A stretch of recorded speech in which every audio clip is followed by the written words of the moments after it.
Welcome back. You're now watching the lifestyle segment on The Weekend Show, brought to you by Holocrunch Popcorn. Happy 5th anniversary to The Weekend Show, Didi. Oh yes, happy 5th anniversary, Andy. How excited are you about the anniversary or about the food which we've got behind? Both, actually. I'm excited about both the food and the anniversary. It's really, 5 years is a lot. It is a lot. Yeah, at 5, I was in primary 1, so that's a lot. Yeah, 5 years is a lot. I remember watching Ryan's Secrets once, and I had seen he had this daily show which he had done for 10 years. And in my head, I was like, how do you do this every day for 10 years? But look at us, 5 years down the line, we have done that. Talking about years, over the years, a lot of Nigerians have been forced to migrate from Nigeria as a result of conflict, poverty, climate change, amongst many other issues. On the 30th of July, it was the World Day Against Trafficking. A lot of Nigerians have been reported to migrate illegally for greener pastures because of the poverty in the land, amongst others. Just a couple of days, 4 Nigerians were found on the rudder of a ship in Brazil, and two have been returned while 2 are seeking asylum. So this is a big problem. Why do we have these issues, and what can we do? Because the theme is about leaving no one behind. We'll be having a conversation about that, and joining us today we have Laurent Dubuc, who's the Chief of Mission, IOM Nigeria. Good morning and welcome to the show. Good morning. It's a pleasure having you on the show, and I say this because over the years I've monitored the work which your organization has done in and how it's also assisted the efforts of NAP-tipping, ensuring that people are being brought back and rehabilitated. But for the viewers at home, what's IOM about and what do they do? At large, it may take an hour to tell you, but I can say, so we are an intergovernmental organization. It means that we support our member states, governments, to deal with anything related to migration. So there is a focus on the person, the migrants, for the entire spectrum and cycle of migration. So we look at the policy level, the operationalization of it in any aspect, and then working with institutions, ensuring that they cooperate at the country level. It's impossible to look at migration at the country uniquely. We have to actually work with all the neighbors, and it's a global phenomenon. So it's not only that our office in Nigeria works with Nigeria, but we encourage Nigeria to work globally, and Nigeria has signed an embargo into the Global Compact on Migration, for example, which shows their commitment to do so. And then we work at the people, and we have to actually provide the assistance and the protection to the people. We inform them about the situation of migration, try to prevent what you mentioned, irregular migration, and most importantly, trafficking in persons. So we have also to deal with them. And when they may have gone, they may come back, we also work with them on their integration. Reintegration is not only economic, or it's for most of the cases, particularly those who have been trafficked, it's psychosocial support. It's rebuilding their self-esteem, because they may, as you said, they dreamt about going abroad. They went to a country, but they have been actually deceived by people. They have been exploited. So you may imagine that the return is not only for them a failure, but it's also for the family members who have engaged and sometimes, and most of the time actually, became in debt for them to choose that route. And so we work on those aspects. And it's anything related to migration. So it's labor mobility, climate change and mobility, displacement by human-made disasters, and all the situation of the clashes and the terrorist groups. So anything economic poverty, any aspect which is triggering a movement in the mobility, we deal with that from the policy to the operational level. Okay. So what is the current situation with illegal migration in Nigeria and trafficking? That's a question which I would love having the answer. By a sense, because it's irregular, we don't know. So we only know a portion, which is those which can be intercepted or who decide to actually stop this cycle of migration. For Nigeria, we have supported in the last 4 years more than 31,000 people. But if I say that, it doesn't reflect the reality at all. It's only those who have been stopped or stopped themselves. So we went to one of our offices in the world and said, I need help because I've been abused, I've paid a lot of money and I never reached my place. And I'm talking about those who are smuggled.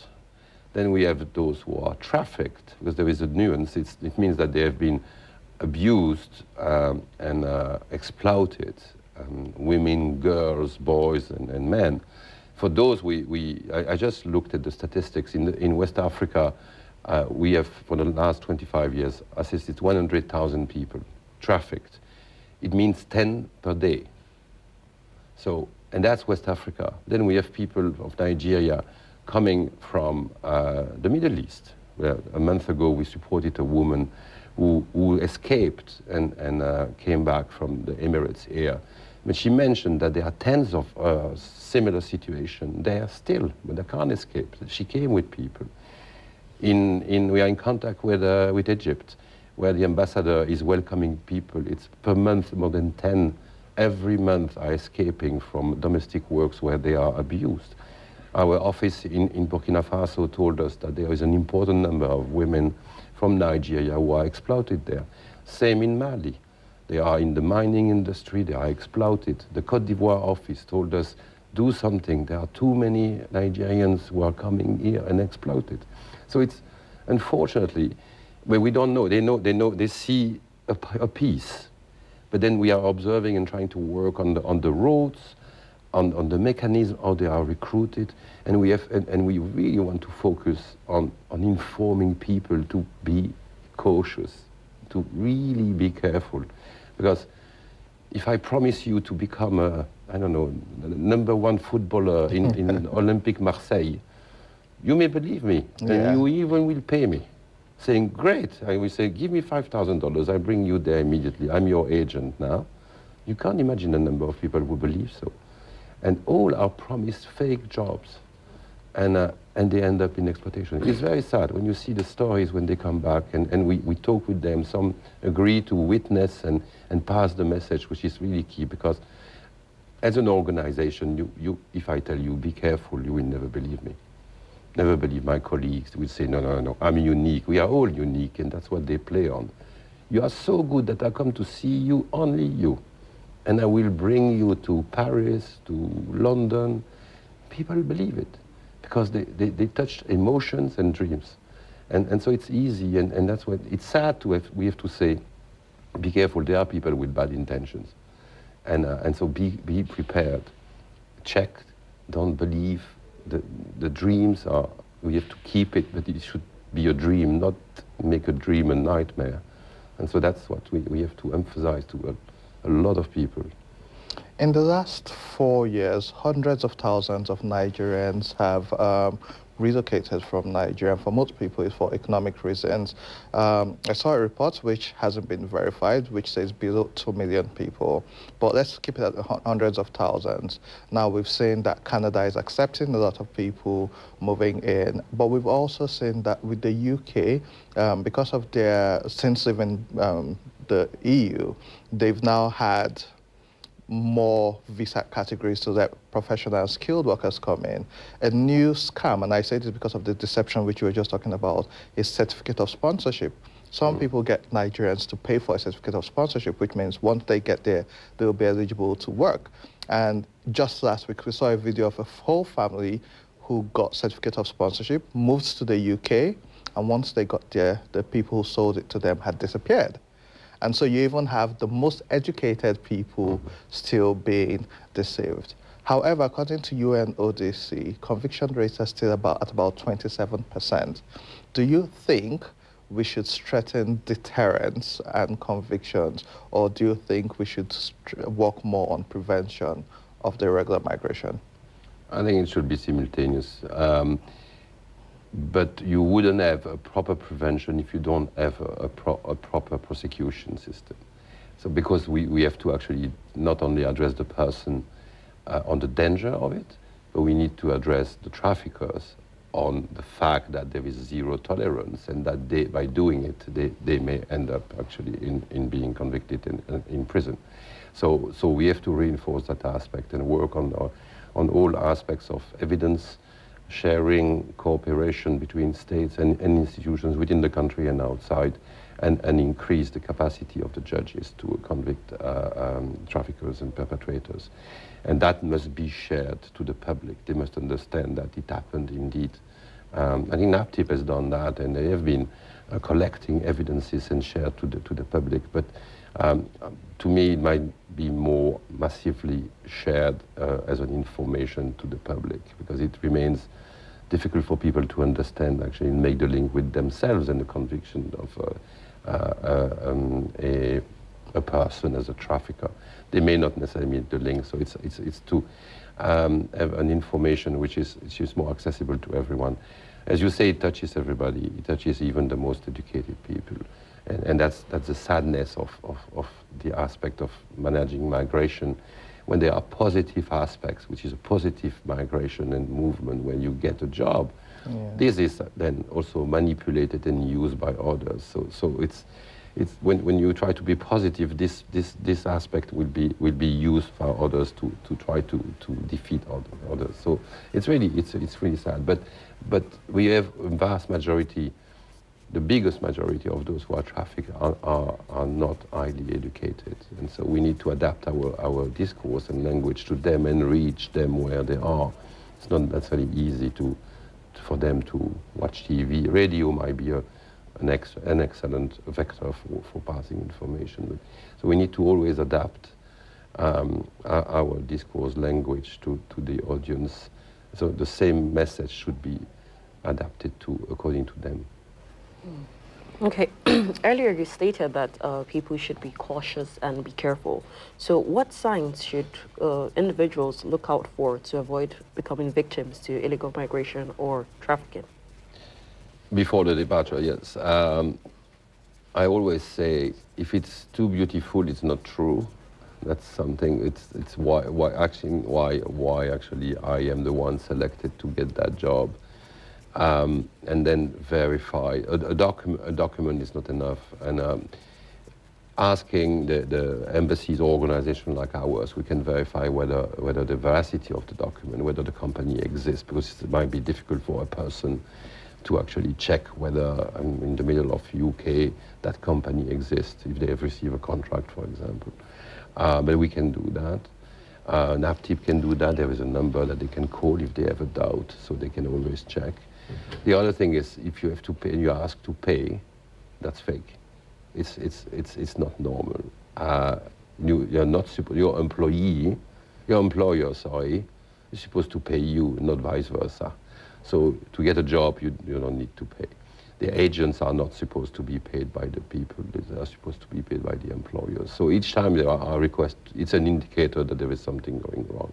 It's not normal. You may have to pay for your visa process, but normally it's reimbursed by the employer. So also that's an indicator that it's not normal. And then it's checking and taking or linking with people, not those people are giving you, but other people who are living in the country.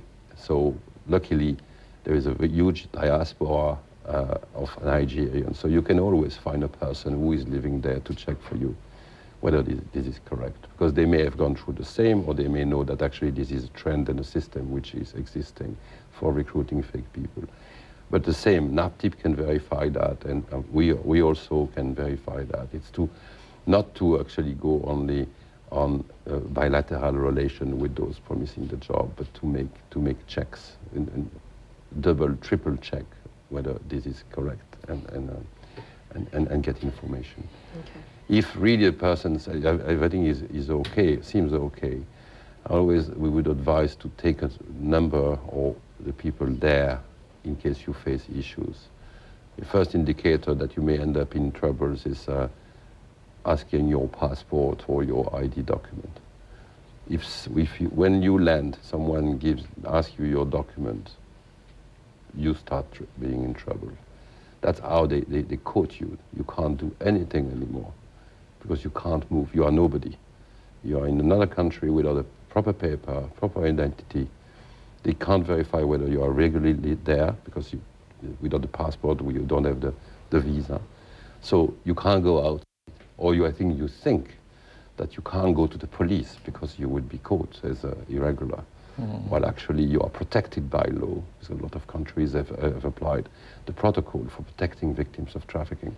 So you have to know those things, or get a number or call and make sure that you can send an alarm message, and that the one receiving should take the proper decision to approach NAPTIP or IOM or the organization. Final question. Across-border cooperation. So we saw a couple of years ago where a lot of Nigerians were being illegally trafficked to countries like Libya, and they were now pretty much being treated and used as slaves. What can countries do to cooperate to ensure that this is reduced? Because it's one thing for the Nigerian government and NAPTIP to do all it takes, but once they get to the other country, if the country doesn't see it as a priority, then that becomes a problem. So what can strengthen cooperation between countries to reduce irregular migration?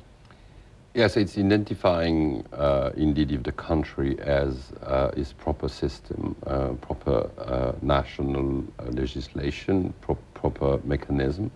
So similarly to NAPTIP, there are other agencies in other countries, and NAPTIP has signed agreements in West Africa with some countries, some similar agencies or commission which do exactly the same because they have developed that, and in West Africa it's quite developed. It becomes an issue when the country has not, or has the tool, but is preoccupied, I would say, by other priorities.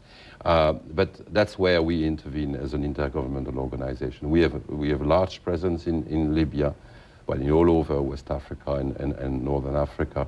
And so we cooperate with, when we intercept we ask the government of Libya, and the government, so the north is an issue because it's not under control. But when the government is intercepting people, they actually contact us. We contact here, but I'm contacted by our colleagues, and then we start processing and seeing the possibility for return, the wish of the person. They didn't intend necessarily to go to Libya. They were using, or they were pushed to go to Libya to go further north. So it's not that they will ask asylum there, or like you mentioned, the one in Brazil, two of them have decided to ask asylum. It's not the case in Libya. So most of them who have been intercepted and passed to us by the authorities would like to return. So we organize the return. We have charters coming, unfortunately, regularly. Every 2-3 weeks, we have charters going to Kano, to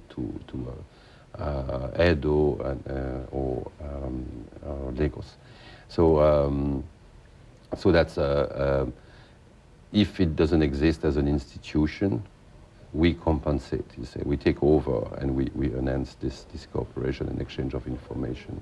So that's why we have a lot of capacity building, as we call, programs where we put people together to exchange contacts and pass information. Exchanging information between governments is essential, and it must be quick, it must be similar and understandable, because unfortunately the smugglers and traffickers are very quick in operation. Very soon there will be a meeting, for example, with 17 African countries, including NAPTIP in Egypt. We are organizing. It's all similar NAPTIP commission and agencies are meeting to look at on how they can cooperate. So it's really to exchange information and making sure that immediately they can give a phone call. They know the person, because otherwise it's extremely complex. Yeah. If you have a person there, you say, okay, who do I call? I send a note verbal with the embassy to the ministry, which goes down, back, forth. You take 2 weeks. So that's not feasible. You must be immediate reaction. So that's what we enhance by bringing people together and having this exchange of contacts. I think that's a great place to leave it. Thank you so much for sharing information about this. And to Nigerians, NAPTIP has a toll-free number which we'll be sharing short, so you can always reach out to NAPTIP if you suspect anything, or if you also have information to share. And I am well done for the work which you've been doing over the years, over 60 years now, across the world. 70 exactly, across the world. And we do hope you keep on supporting in your own capacity, and we'll always reach out to you if we have more information or ways to support people. Thank you very much. That's the much we can take on this segment. Chef Tenda is up next with Entrepreneur Spotlight. And after that, I had a conversation with the State Executive Management Agency's Executive Secretary of Yobe State, Dr. Mohamed Goje, about how climate change and conflict is leading to migration and affecting people, as well as the solutions being put in place by the state. See you shortly after this break.